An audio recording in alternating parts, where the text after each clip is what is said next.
Tesla was not a crappy product that slowly got better and better. It was an incredible product on day one. Literally, it scored 103 out of 100 on the Consumer Reports. I mean, it was the best car ever made at that time. And this is what exponential technology does: is it allows you to not come out with a junky product, but to come out with an extraordinarily advanced product. Mr. David Roberts, thank you for doing this, my friend. Thank you for doing this. So good to see you. General Mann. Nice to see you too. Tell me, from Bangalore today. Tell me, where are you in the world at the moment? I'm in Bangalore. Want to take a quick peek? Yeah, let me see. Let me see.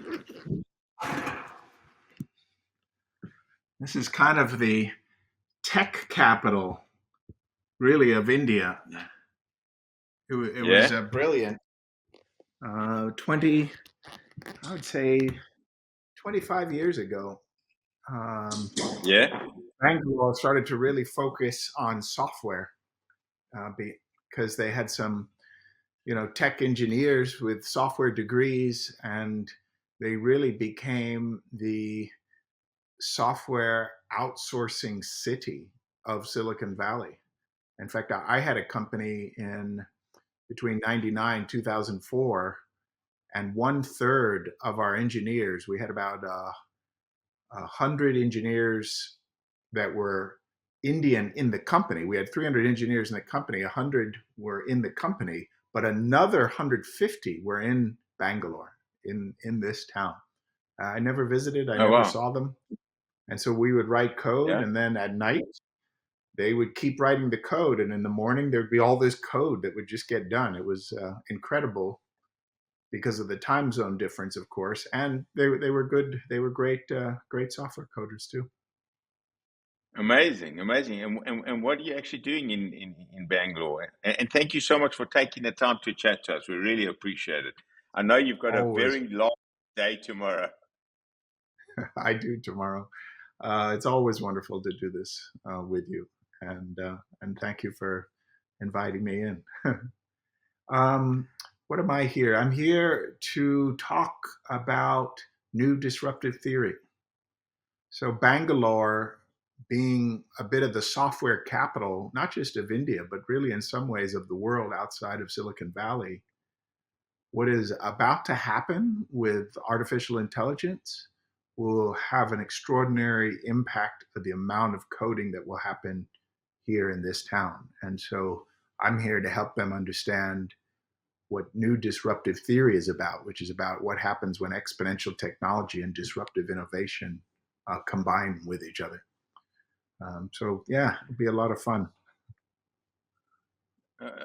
Amazing. And I mean, you've been coming to Africa since 2015, I think was your first trip in Africa. So you've been coming for 9 years, basically a little break for COVID there.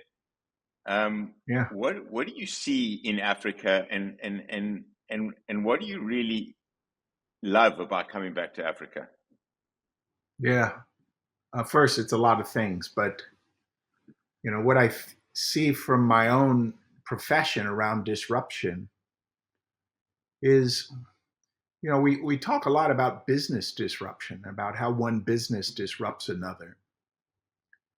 But there are two really vital things to get out of it. And one is that the economy itself is really run by these modes of disruption. So if you have a lot of disruptive innovation, for example, it creates an enormous set of jobs in a country. And we see that obviously happening in Africa.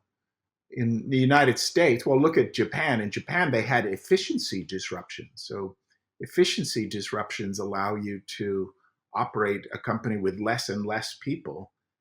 And you can see that because they don't do a lot of disruptive innovation in Japan, the economy has kind of faltered, and so you need both of these two kinds of disruption for an economy to grow. And it also then happens at a national level, not just a country level. And so you see the United States in some ways being disrupted by what's happening in China, but you see China being disrupted by what's happening in Brazil and now India. And after Brazil and India, who will disrupt them? I think Africa will disrupt them. I think Africa will absolutely be the disruptive innovator to follow on to India, and it'll be incredible. And we'll see this shifting of the economy, money, finances, all along with it.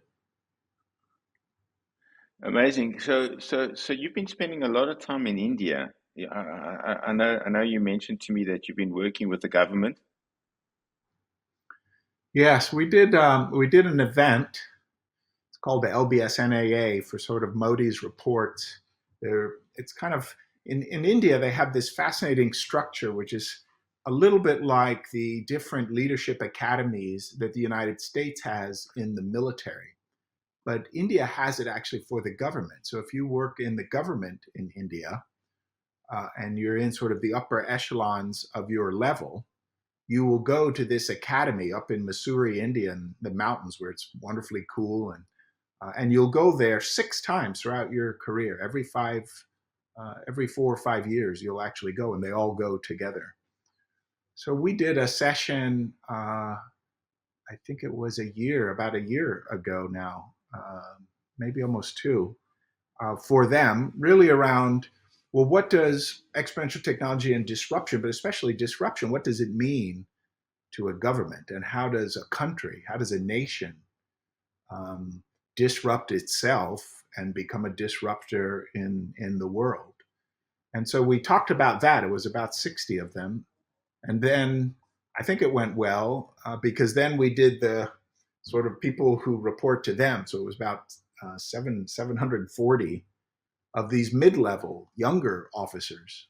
Um, and in that talk, we talk about global problems and global impact and leadership attributes and how leaders change. But because it's India, one of the really wonderful things that happened in both was this discussion about suffering.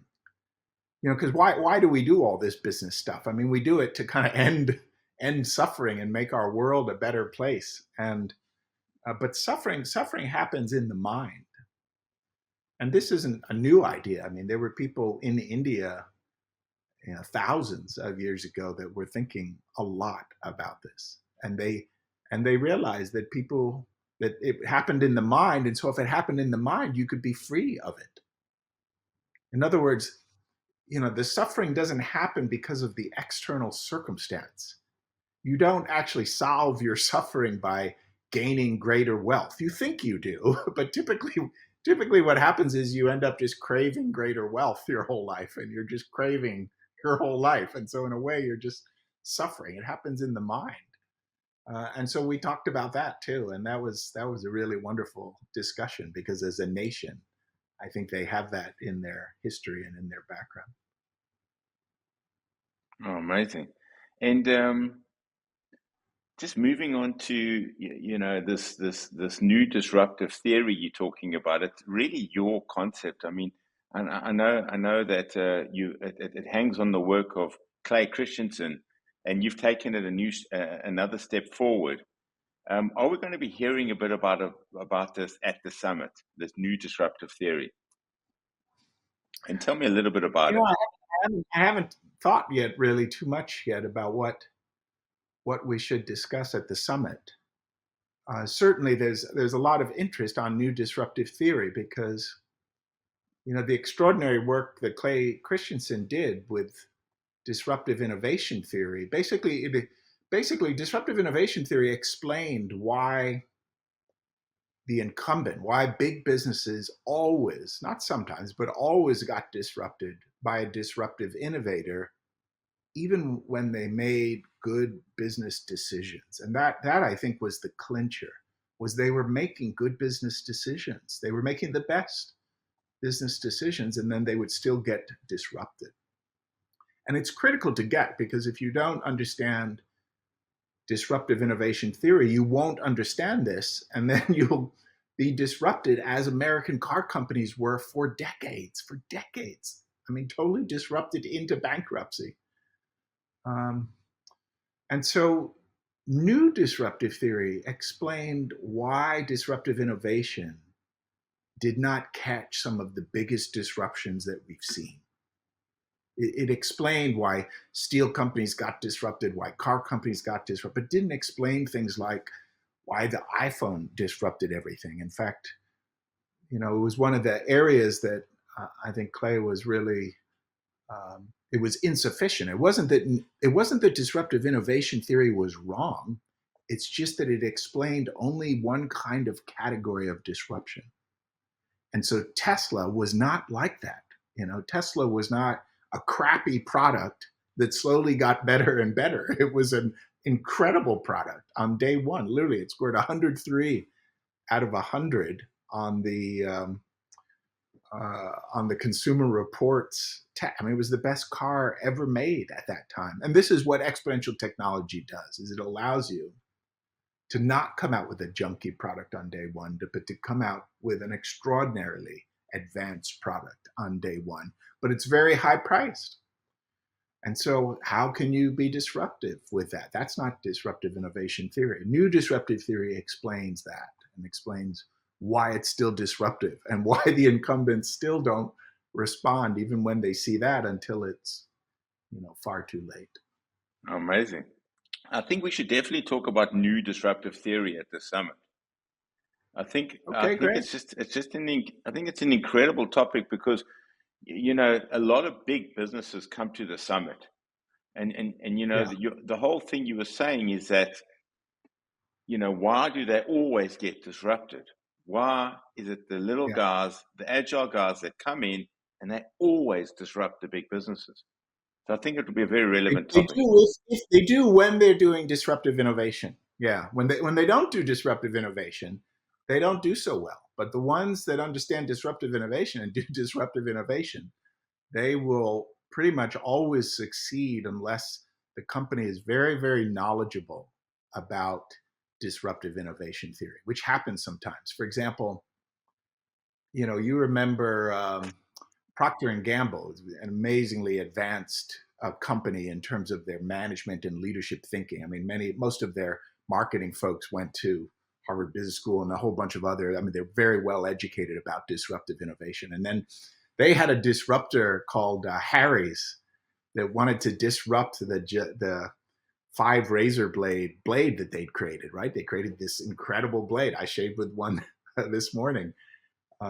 Five blades. So if you think about how they exceeded customer expectations, one blade would probably do the job. And they built a blade with two, but now it has five blades. So Harry's comes out as a disruptor. They come out with one blade and they're only $1 a blade instead of, four or five. But Procter and Gamble understands disruptive innovation theory. Normal incumbents would do nothing. They would do nothing. Why do they care? They got a 5-blade razor that makes a lot of money and a lot of profit. Why would they care if somebody came and entered with a 1-blade junkie blazer? And so Procter and Gamble though gets it. And so they immediately created a 1-blade razor to compete with them. I mean, it was absolutely brilliant. And so now Okay. Harry's new startup company is competing against another junky blade by a company that has infinite resources. Needless to say, Wow. their journey was challenging. I mean, they did. I mean, it took Procter and Gamble a little while to respond, and so Harry's still did very, very well because it took them a while. But they did respond, which was much better than most large incumbents would do. Most large incumbents would make a good business decision and not respond. A good business decision would be to do nothing. Who cares if some junky new player comes in? I'm making money on higher paying customers that buy higher quality stuff. Yeah. Amazing. Amazing. It's critical to get. Otherwise, you're sitting there in a large company making good business decisions, and things don't keep getting better; they keep getting worse. over time, and you keep making these good business decisions and things keep getting worse. So, it's not optional. Disruption's not like in competition you lose market share. In disruption you die. You don't survive. Uh, and so it's critical to get. Yeah, we could Amazing, talk about that. amazing, That'll be fun. And we'll talk a little. amazing, I mean, I brother. think we should definitely talk about leaders making decisions from these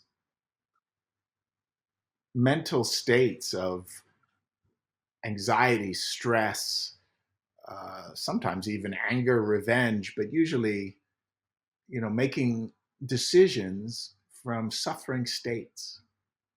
I think the great majority Yeah, of business decisions get made from the state. And when they get made from the state, they're not the optimal decision.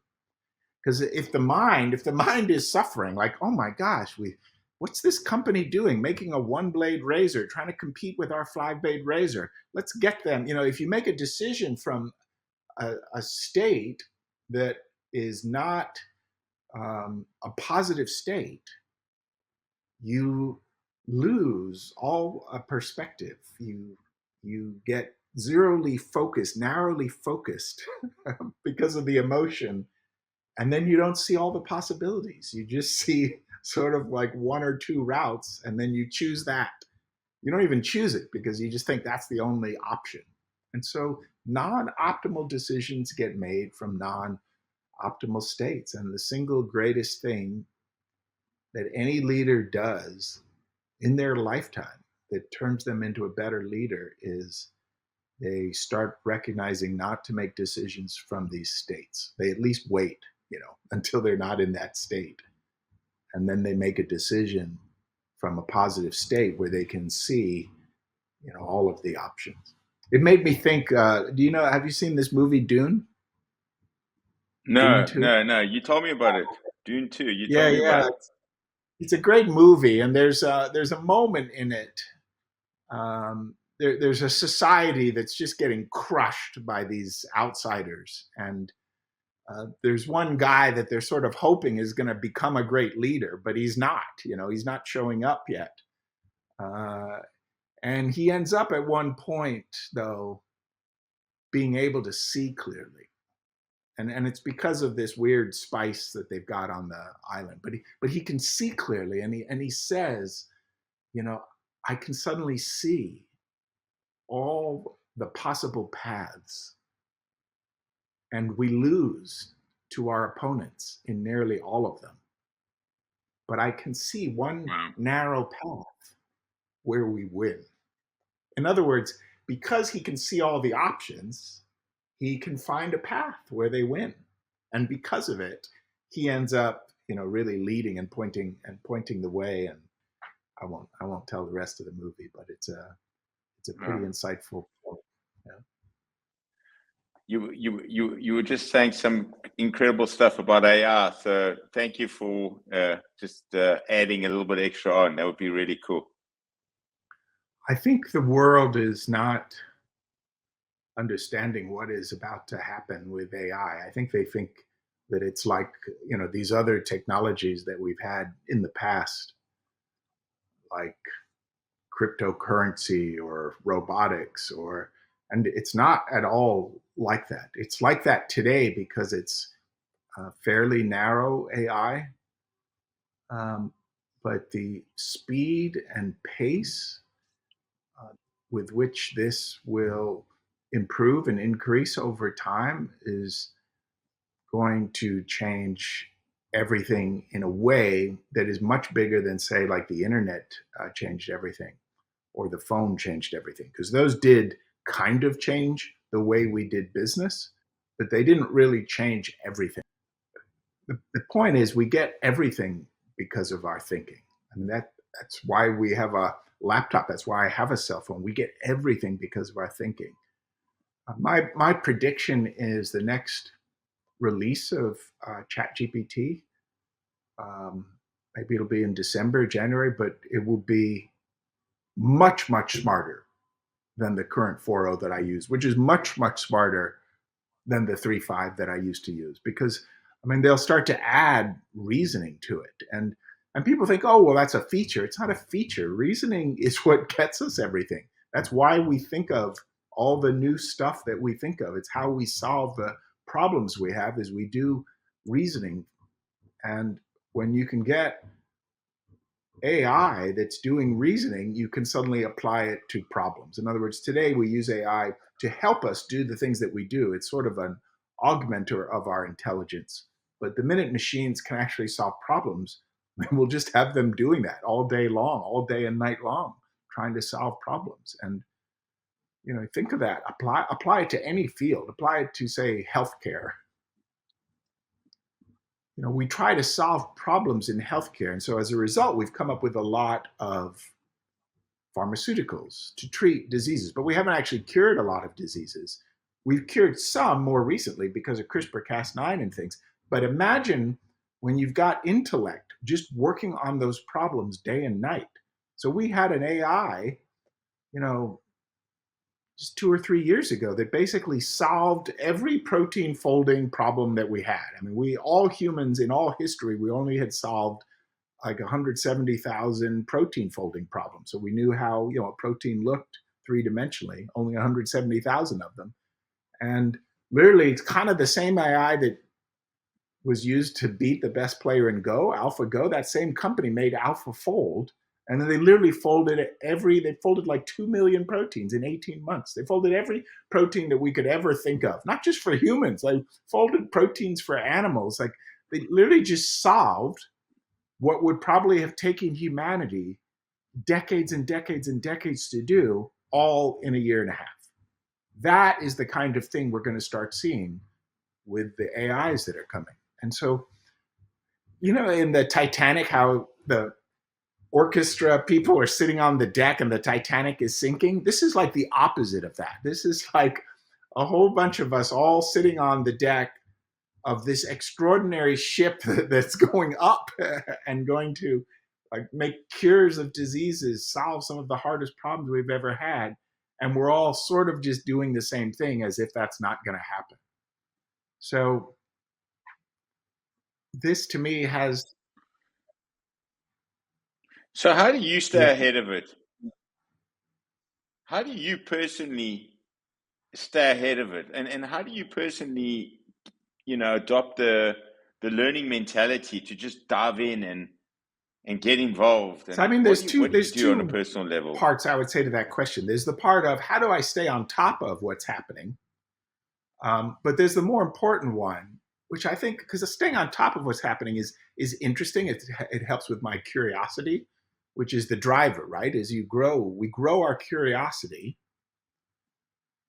We grow our humility first. We grow our humility where we recognize that we actually don't know very much and there's a lot to know. We grow our humility, and then from that, it grows our curiosity. Our curiosity then grows our desire to learn.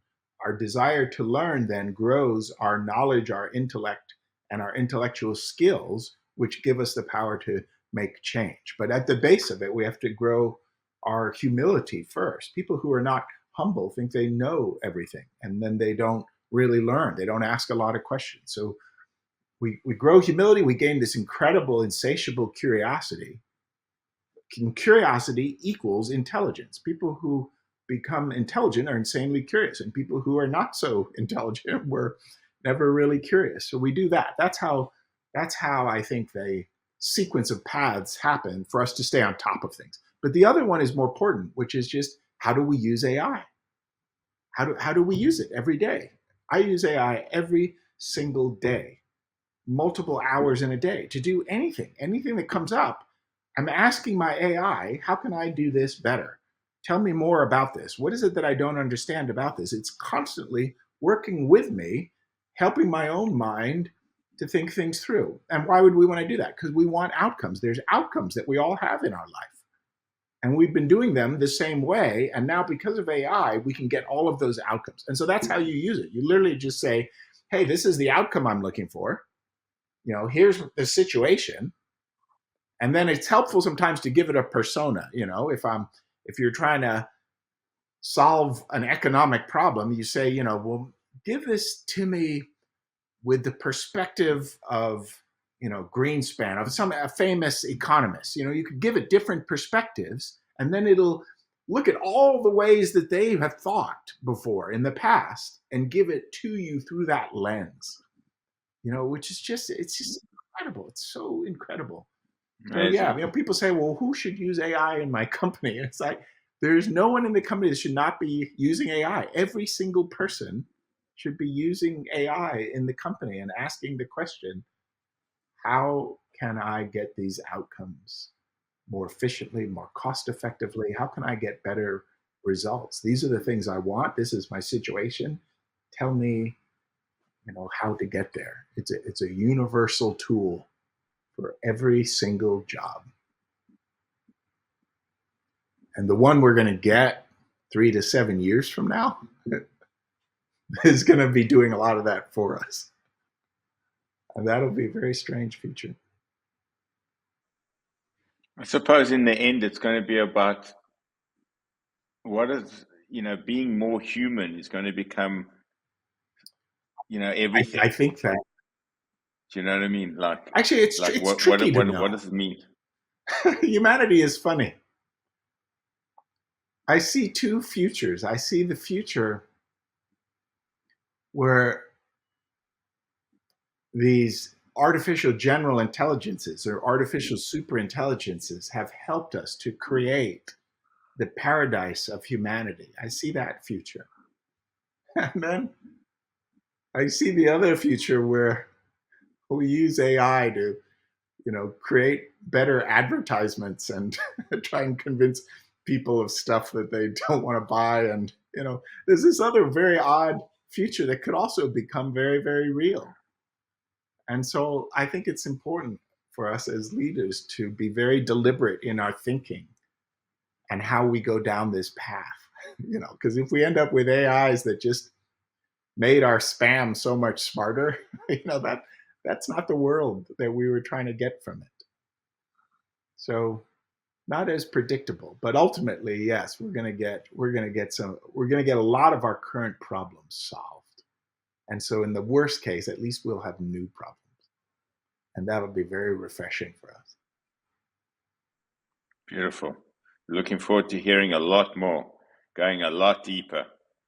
And we cannot wait to have you back on the African continent. Thank you so much. I really am looking forward to being back. I love Africa, as you know. I love what's happening in the nation. The ups and the downs, I think, ultimately always lead to more ups. That even in the downturns, all of the things that people say, oh, this is happening, that they always lead. We always get better because human beings take always the worst circumstances, the hardest challenges, and learn from them, and then things progress. And the progress that's happening in Africa, when you measure it over a longer period of time, is just extraordinary. And it will be the disruptor to India, to Brazil, and to many of the other nations that are starting now to be the disruptors to other nations. So very excited about your future and just learning and sharing what we know together. So thank you, brother. Always good to see you.